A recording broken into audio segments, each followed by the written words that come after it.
ഇത് എടുക്കുമ്പോൾ ഇത് രണ്ട് വണ്ടിയുടെ ഇടയിലൂടെ നമ്മുടെ വണ്ടി പോകുന്നുണ്ടോ. സൈഡ് നോക്കാനായിട്ട് ഇടയ്ക്ക് ഈ ലെഫ്റ്റ് മിറർ നോക്കുക. ഓക്കെ, അപ്പോൾ അവിടെ ക്ലിയർ ആണ്. ഇനി റൈറ്റ് നോക്കാനായിട്ട് ഇത് ഈ ഒരു സൈഡിൽ നട്ടാൻ നമ്മുടെ വണ്ടി ക്ലിയർ ആയിട്ട് മുന്നോട്ടെടുക്കാൻ കഴിയുന്നുണ്ട്. ഹായ് ഫ്രണ്ട്സ്, എല്ലാവർക്കും നമസ്കാരം. ഇന്ന് നിങ്ങളുമായിട്ട് ഷെയർ ചെയ്യുന്ന ഡ്രൈവിംഗ് ട്യൂട്ടോറിയൽ എന്ന് പറയുന്നത് എത്ര ചെറിയ സ്പേസിലൂടെയും ഒരു കാർ ഓടിക്കാനായിട്ടുള്ള ട്രിക്കാണ് പറയുന്നത്. കാരണം കാർ ഡ്രൈവിംഗ് ഒക്കെ പഠിച്ചതിന് ശേഷം പിന്നീട് നമ്മൾ വണ്ടിയായിട്ട് പോകുമ്പോൾ ഡിഫറെൻ്റ് ആയിട്ടുള്ള സിറ്റുവേഷൻ വരും. ചിലപ്പോൾ നമുക്ക് ചെറിയ സ്പേസിലൂടെ വണ്ടി കൊണ്ടുപോകേണ്ട സാഹചര്യം വരും, ചെറിയ റോഡുകളിലൂടെ കൊണ്ടുപോകേണ്ട സാഹചര്യം വരും. അപ്പോൾ ഇങ്ങനെയുള്ള അവസരങ്ങളിൽ നിങ്ങൾക്ക് കൃത്യമായിട്ടും നിങ്ങളുടെ വണ്ടി ചെറിയ സ്പേസിലൂടെ ഡ്രൈവ് ചെയ്യാനായിട്ടുള്ള ട്രിക്കാണ് ഇന്നത്തെ വീഡിയോയിൽ നിങ്ങളുമായിട്ട് പങ്കുവെക്കുന്നത്. ഇങ്ങനെ വണ്ടി ഓടിക്കുന്ന സമയത്ത് നമ്മൾ പ്രധാനമായിട്ട് ശ്രദ്ധിക്കേണ്ടത് നമ്മളുടെ വണ്ടിയുടെ ഇടത് വലത് ഫ്രണ്ട് ഭാഗങ്ങളാണ്. അവിടെ എല്ലാം ക്ലിയർ ആയിരിക്കണം. അതോടൊപ്പം തന്നെ വണ്ടിയുടെ ബാക്ക് സൈഡ് ഒരു സൈഡിലേക്ക് തട്ടാതെയോ ഒക്കെ നമുക്ക് നമ്മുടെ വാഹനം കൊണ്ടുപോകേണ്ടതായിട്ട് വരും. അപ്പോൾ അത് എളുപ്പത്തിൽ ചെയ്യാനായിട്ടുള്ള ഒരു ട്രിക്ക് ഇന്നത്തെ വീഡിയോയിൽ നിങ്ങളുമായിട്ട് പങ്കുവെക്കാം. അതുകൊണ്ട് പതിവ് പോലെ ഇന്നത്തെ ഒരു വീഡിയോ പൂർണ്ണമായിട്ട് കാണാൻ ശ്രമിക്കുക. വീഡിയോ നിങ്ങൾക്ക് ഇഷ്ടമായെങ്കിൽ ചാനൽ സബ്സ്ക്രൈബ് ചെയ്യുക. അതോടൊപ്പം തന്നെ വീഡിയോയെക്കുറിച്ചുള്ള നിങ്ങളുടെ സംശയങ്ങൾ കമൻറ്റ് ബോക്സിൽ രേഖപ്പെടുത്തുക. അപ്പോൾ നമുക്ക് വീഡിയോ തുടങ്ങാം. ഇനി നിങ്ങൾക്ക് എത്ര ചെറിയ സ്പേസിലൂടെയും ഡ്രൈവ് ചെയ്യാനായിട്ടുള്ള ഒരു ട്രിക്ക് ഞാൻ നിങ്ങളുമായിട്ട് പങ്കുവെക്കാം. അതായത് പ്രധാനമായിട്ടും പല ആൾക്കാർക്കും വണ്ടിയുടെ ഏതൊക്കെ ഭാഗങ്ങൾ ജഡ്ജ് ചെയ്യണമെന്നുള്ളൊരു സംശയം ഉണ്ടാകും. അപ്പോൾ ഇതിൽ നിങ്ങൾ പ്രധാനമായിട്ട് ശ്രദ്ധിക്കേണ്ട ഒരു കാര്യം എന്ന് പറയുന്നത് നമ്മളുടെ സൈഡ് മിററാണ്. കാരണം നമ്മൾ ചെറിയ സ്പേസിലൂടെ ഡ്രൈവ് ചെയ്യുമ്പോൾ ഒരു ബിഗിനർ എപ്പോഴും സൈഡ് മിററിൻ്റെ കാര്യം മറന്നുപോകും.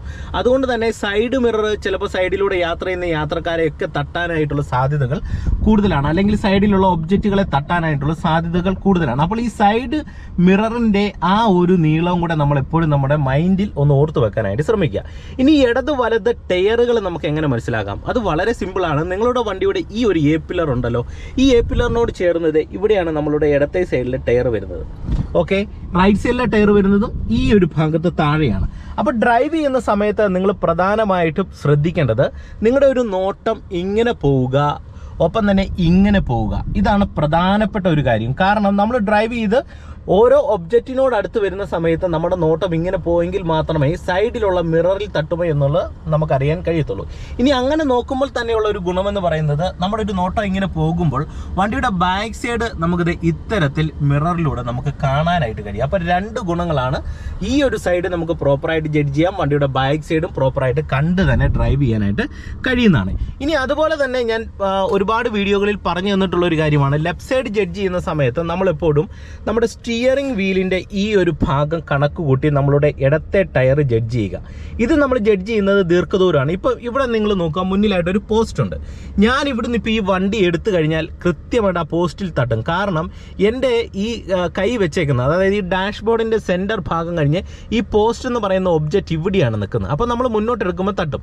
പക്ഷെങ്കിൽ ഈ പോസ്റ്റ് എൻ്റെ ഈ കൈയും കഴിഞ്ഞിട്ട് ഏകദേശം ഇങ്ങോട്ട് മാറിയാണ് നിൽക്കുന്നതെങ്കിൽ നമ്മൾ വണ്ടി മുന്നോട്ട് എടുത്തു കഴിഞ്ഞാൽ ഒരു കാരണവശാലും നമ്മുടെ വണ്ടിയുടെ ഫ്രണ്ട് തട്ടത്തില്ല. അപ്പം ഇത് ഇത്രയധികം ദൂരത്തിൽ വേണം നമ്മൾ ഓരോ ഒബ്ജക്റ്റിനെയും ജഡ്ജ് ചെയ്യാനായിട്ട്. ഓക്കെ, ഇനി അത് ഞാൻ ജഡ്ജ് ചെയ്ത് ഇവിടുന്ന് എടുത്ത് കാണിക്കാം. അപ്പം നിങ്ങൾക്ക് കാര്യം കൃത്യമായിട്ട് മനസ്സിലാകും. നിങ്ങളൊന്ന് ശ്രദ്ധിച്ച് കാണുക. ഇതേ ഞാനിപ്പോൾ വണ്ടി ഒന്ന് സ്റ്റാർട്ട് ചെയ്യുകയാണ്.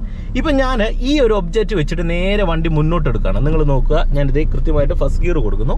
എന്നിട്ട് ഇത് ഇങ്ങനെ വെച്ചിട്ട് ഞാൻ നേരെ വണ്ടി മുന്നോട്ട് എടുക്കുകയാണ്. എന്താണ് സംഭവിക്കുന്നതെന്ന് നിങ്ങൾ നോക്കുക. ഓക്കെ, ഇതേ നേരെ മുന്നോട്ട് പോകുന്നു. ഇതേ നമ്മുടെ വണ്ടി ആ പോസ്റ്റിൻ്റെ അടുത്തോട്ട് ചേർന്ന് വരികയാണ്. ദേ ഇനി മുന്നോട്ട് പോയി കഴിഞ്ഞാൽ ആ പോസ്റ്റിലിടിക്കും നമ്മുടെ വണ്ടി. കണ്ടോ?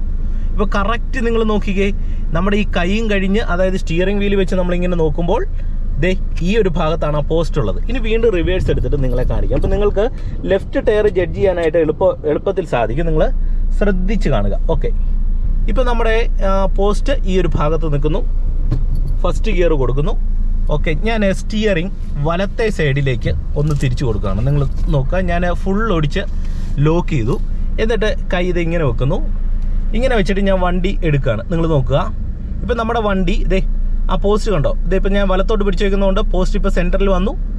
ഓക്കെ, ഇപ്പോൾ എൻ്റെ കൈയും കഴിഞ്ഞ് ഇതേ പോസ്റ്റ് ജസ്റ്റ് വെളിയിലേക്ക് ഇറങ്ങുകയാണ്. നിങ്ങൾ നോക്കുക, കൈയും കഴിഞ്ഞ് പോസ്റ്റ് ഇപ്പോൾ ജസ്റ്റ് ഇതേ വെളിയിലേക്ക് ഇറങ്ങി. കണ്ടോ? ഇനി ഞാൻ ഇവിടുന്ന് സ്റ്റിയറിംഗ് ജസ്റ്റ് നേരെയാക്കി കൊടുക്കുകയാണ്. നിങ്ങൾ നോക്കുക, ഒരു റൗണ്ട് തിരിച്ചു. ഓക്കെ, അതിന് ശേഷം ഒരു 6 റൗണ്ടും കൂടി തിരിച്ചു, സ്റ്റിയറിംഗ് നേരെ. ഇനി ഞാൻ വണ്ടി എടുക്കുകയാണ്. നിങ്ങൾ നോക്കിക്കേ, കണ്ടോ? ആ പോസ്റ്റേ തട്ടാ പോകുന്നുണ്ടോ? അപ്പോൾ നമ്മളിനി ആ പോസ്റ്റിനോട് അടുത്ത് വരുമ്പോൾ എന്ത് ചെയ്യണം? നമ്മളുടെ ലെഫ്റ്റ് മിററും കൂടെ നോക്കുക. കാരണം അവിടെ തട്ടുമോ എന്നറിയാനായിട്ട് നോക്കുക. ആ സെയിം ടൈമിൽ തന്നെ നമുക്ക് വണ്ടിയുടെ ബാക്കും കൂടെ ജഡ്ജ് ചെയ്യാൻ കഴിയും. നിങ്ങൾ നോക്കിക്കേ, തട്ടത്തില്ല. അപ്പോൾ ഇനി തട്ടും എന്ന് തോന്നി എന്ത് ചെയ്യണം, സ്റ്റിയറിംഗ് കുറച്ച് വലത്തെ സൈഡിലേക്ക് ഇങ്ങനെ ഓടിച്ചു കൊടുക്കുക. അപ്പോൾ നമ്മുടെ വണ്ടി ഈ ഒരു ഭാഗത്തുനിന്ന് മാറി കണ്ടോ. അപ്പോൾ ഇത്തരത്തിൽ ഈസി ആയിട്ട് നമുക്ക് വണ്ടിയുടെ ഇടത്തെ സൈഡ് എത്ര ചെറിയ സ്പേസിലൂടെ ഡ്രൈവ് ചെയ്യുമ്പോഴും നമുക്ക് ഈസി ആയിട്ട് തന്നെ ജഡ്ജ് ചെയ്യാനായിട്ട് കഴിയുന്നതാണ്. ഇനി വലത്തെ ഭാഗം എങ്ങനെയാണ് ജഡ്ജ് ചെയ്യേണ്ടത് അത് ഞാൻ നിങ്ങളെ കാണിച്ചു തരാം. ഇപ്പോൾ അതിനിത് ഇവിടെ ഒരു ഉദാഹരണം കാണിക്കാം. ഇവിടെ മുന്നിലായിട്ടൊരു ലോറി കിടപ്പുണ്ട്. ഒപ്പം തന്നെ നിങ്ങൾ വലത്തെ സൈഡിൽ നോക്കുക, അവിടെ ഒരു 800 കിടപ്പുണ്ട്. അപ്പം ഞാൻ ഇവിടുന്ന് വണ്ടി ജസ്റ്റ് നിങ്ങളെ എടുത്ത് കാണിക്കാം. അപ്പം ചെറിയ സ്പേസിലൂടെ ആ വണ്ടിയിലും തട്ടരുത്, ഈ വണ്ടിയിലും തട്ടാതെ നമുക്ക് നമ്മുടെ വണ്ടി എടുക്കണം. ഓക്കെ, അപ്പം വലത്തെ സൈഡ് നിങ്ങൾ ജഡ്ജ് ചെയ്യേണ്ടത് ഇത്രേ ഉള്ളൂ. ചെറിയ സ്പേസിൽ ഡ്രൈവ് ചെയ്യുമ്പോൾ നിങ്ങളുടെ വലത്തെ കൈ സ്റ്റിയറിംഗ് വീൽ വെച്ചിട്ട് ഇങ്ങനെ നോക്കുക. ഇങ്ങനെ നോക്കുന്നതിൻ്റെ വെളിയിലായിരിക്കണം ആ ഒബ്ജക്റ്റുകളുള്ളത്. അതായത് ഇപ്പോൾ അവിടെ കിടക്കുന്ന കാറ് ഈ കൈയുടെ വെളിയിലായിരിക്കണം. അകത്തായി കഴിഞ്ഞാൽ, അതായത് ഈ കൈയും കഴിഞ്ഞ് ഇങ്ങോട്ടാണ് കിടക്കുന്നതെങ്കിൽ നമ്മുടെ വണ്ടി തട്ടും. നിങ്ങളെ ഞാൻ കാണിച്ചു തരാം. ഇപ്പം ഞാൻ വണ്ടി എടുക്കുകയാണ്, ഫസ്റ്റ് ഗിയർ കൊടുത്തെടുക്കുന്നു. ഓക്കെ, ഇപ്പോൾ 2 വണ്ടികളുടെ ഇടയിലേക്ക് നമ്മുടെ വണ്ടി വരുന്നു. ഓക്കെ, ഇപ്പം നിങ്ങൾ നോക്കുക. ഒന്ന് എൻ്റെ കൈ ഇങ്ങനെ വെക്കുന്നു. ഇപ്പം നിങ്ങൾ നോക്കിയേ, ഈ കാറ് കുറച്ച് എൻ്റെ കൈയുടെ ഈ ഒരു ഭാഗത്തുണ്ട്. അപ്പം നമ്മളിത് വൈഡായിട്ട് ഇങ്ങനെ നോക്കണം. ഇങ്ങനെയാണല്ലോ നമ്മൾ ഡ്രൈവിംഗ് സീറ്റിൽ നിന്ന് നോക്കുന്നത്. അപ്പം ഇപ്പം അകത്തുണ്ടെന്ന് തോന്നിയാൽ എന്ത് ചെയ്യണം, സ്റ്റിയറിംഗ് കുറച്ച് ഇടത്തെ സൈഡിലേക്ക് ഇങ്ങനെ തിരിക്കുക.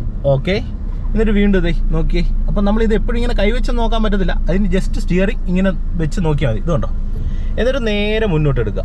മുന്നോട്ട് എടുക്കുമ്പോൾ 2 വണ്ടിയുടെ ഇടയിലൂടെ നമ്മുടെ വണ്ടി പോകുന്നുണ്ടോ. സൈഡ് നോക്കാനായിട്ട് ഇടയ്ക്ക് ഈ ലെഫ്റ്റ് മിറർ നോക്കുക. ഓക്കെ, അപ്പോൾ അവിടെ ക്ലിയർ ആണ്.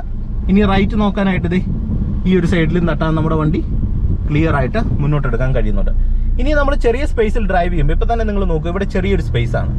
നമ്മളിവിടെ ഡ്രൈവ് ചെയ്യുന്ന സമയത്ത് ചെറിയ റോഡാണ്. ഇവിടെ ഓടിച്ചു പോകുന്ന സമയത്തും നിങ്ങൾ സ്റ്റിയറിംഗ് വീൽ ഇങ്ങനെ വെച്ച് തന്നെ ഓടിക്കുക. അപ്പോൾ നിങ്ങൾക്കത് ഏറ്റവും ഗുണകരമായിട്ട് തന്നെ ഒരു വണ്ടി ഡ്രൈവ് ചെയ്യാനായിട്ട് കഴിയുന്നതാണ്. ഇനി നിങ്ങളെ ഞാൻ അത് കൃത്യമായിട്ടൊന്ന് കാണിച്ചു തരാം. അപ്പോൾ നിങ്ങൾക്കത് എളുപ്പത്തിൽ മനസ്സിലാകും. ഇപ്പം തന്നെ നിങ്ങൾ നോക്കുക, ഇത് ചെറിയൊരു സ്പേസാണ്. സ്പേസിലൂടെ ഞാൻ ഡ്രൈവ് ചെയ്തു പോവാണ്.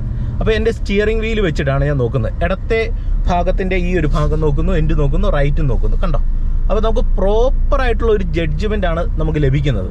അപ്പോൾ ഈ ഒരു മെത്തേഡ് അനുസരിച്ച് നിങ്ങൾ ഡ്രൈവ് ചെയ്ത് കഴിഞ്ഞാൽ നിങ്ങൾക്ക് എത്ര ചെറിയ സ്പേസിലൂടെ ഒരു വണ്ടി ഈസി ആയിട്ട് ഡ്രൈവ് ചെയ്യാൻ കഴിയുന്നതാണ്. അപ്പോൾ ഇനി നിങ്ങൾ ചെറിയ സ്പേസിൽ ഡ്രൈവ് ചെയ്യുമ്പോൾ കാര്യം പ്രത്യേകം ശ്രദ്ധിക്കുക. വില്ലേജ് റോഡിലൊക്കെ ഡ്രൈവ് ചെയ്യുമ്പോൾ ഇത് നിങ്ങൾക്ക് ഒരുപാട് ഗുണം ചെയ്യും. പ്രത്യേകിച്ചും പുതിയതായിട്ട് നമ്മുടെ വീഡിയോ കാണുന്ന സബ്സ്ക്രൈബേഴ്സിന് വീഡിയോ ഒരുപാട് ഗുണം ചെയ്യുന്നതാണ്. ഞാൻ ഈ ഒരു കണ്ടന്റ് ഇതിന് മുന്നേ ഞാൻ ഓൾറെഡി ചെയ്തിട്ടുണ്ട്. അത് പഴയ സബ്സ്ക്രൈബേഴ്സിന് വേണ്ടിയാണ്. പഴയ വീഡിയോകൾ പല ആൾക്കാരും കാണുന്നില്ല, അതുകൊണ്ടാണ് വീഡിയോ നമ്മൾ വീണ്ടും ഇങ്ങനെ ചെയ്യുന്നത്. ഇത് പുതിയ സബ്സ്ക്രൈബേഴ്സിനും പുതിയ വ്യൂവേഴ്സിനും വേണ്ടിയുള്ള വീഡിയോ ആണ്. അപ്പോൾ വീണ്ടും മറ്റൊരു വീഡിയോയുമായിട്ട് വീണ്ടും അടുത്തൊരു ദിവസം കാണാം. എല്ലാവർക്കും നല്ലൊരു ദിവസം ആശംസിച്ചുകൊണ്ട് ഇന്നത്തെ വീഡിയോ നിർത്തുന്നു. നന്ദി, നമസ്കാരം.